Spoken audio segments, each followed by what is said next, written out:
সব সময় তো নর্মাল রুটি আমরা খেয়েই থাকি। কখনো কি ড্রাই ফ্রুট দিয়ে এরকম একটি রুটি খেয়েছেন? আসসালামু আলাইকুম এভরিওয়ান, সবাই কেমন আছেন?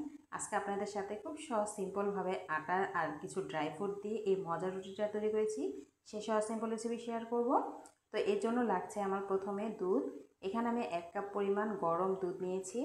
তার সাথে দিয়ে দিচ্ছি 1 চা চামচ পরিমাণ ইস্ট, সাথে দিয়ে দিব 1 টেবিল চামচ পরিমাণ চিনি। তো এটাকে প্রথমে সব কিছু একসাথে ভালো করে মিক্স করে নিতে হবে।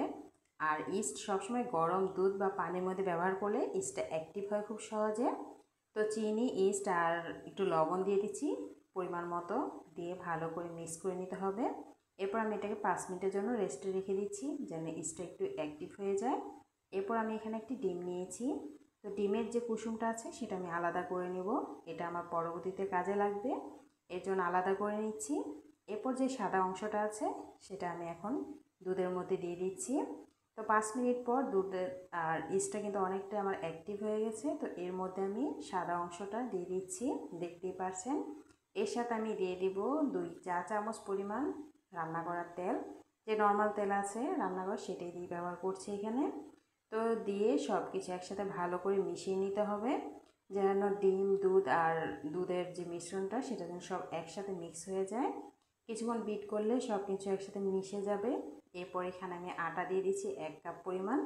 তো প্রথম আমি এখানে 1 কাপ পরিমাণ আটা দিব, যদি প্রয়োজন হয় এরপরে আরও দেওয়া যাবে। তো কিছুক্ষণ মিক্স করার পর দেখলাম অনেকটা কিন্তু পাতলা হয়ে গেছে আর এই ডোটা কিন্তু একটু নরমই হবে। তো এরপর আমি আরও আধা কাপ পরিমাণ আটা এখানে ব্যবহার করছি। তো ঘরে সবসময় আটা থাকে যেহেতু, এর জন্য আমি আটা দিয়ে তৈরি করছি, চাইলে আপনারা ময়দাটাও ব্যবহার করতে পারেন। তো সব কিছু একসাথে মিক্স হয়ে গেছে আর ডোটা দেখতেই পারছেন যে কতটা সফট হয়েছে। তো এর উপর দিয়ে আমি আরও 1 চামচ পরিমাণ তেল দিয়ে এটাকে ভালো করে মিক্স করে দিব। চারোদিক দিয়ে একটু ভালো করে মিশিয়ে এটাকে একটু সেট করে দিচ্ছি। এরপর আমি ঢাকনা দিয়ে ঢেকে এটাকে রেখে দেবো প্রায় 20 থেকে 25 মিনিটের জন্য।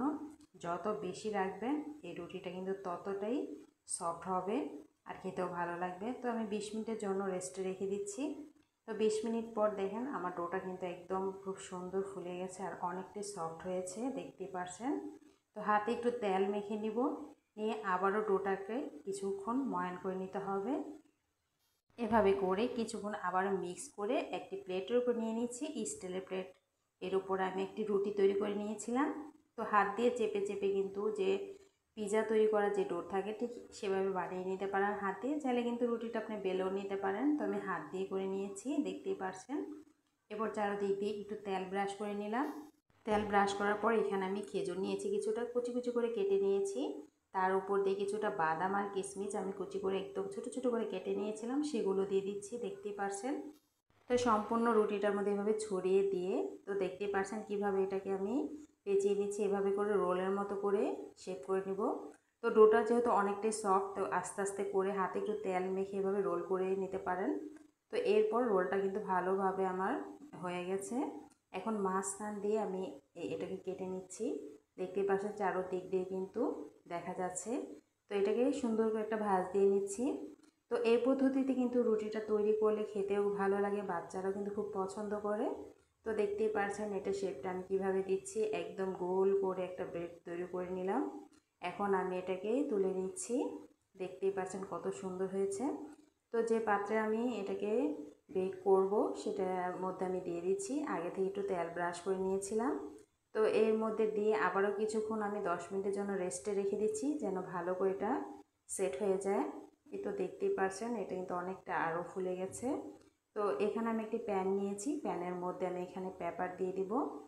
দুই পাশে আমি ভালো করে পেপারটা বিছিয়ে দিয়ে এখন আমি বাটিটা বসিয়ে দিচ্ছি।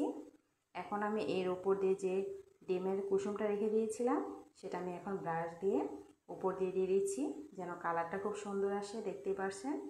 তো অল্প অল্প করে এভাবে করে চারোদিক দিয়ে সুন্দর করে লাগিয়ে দিচ্ছি।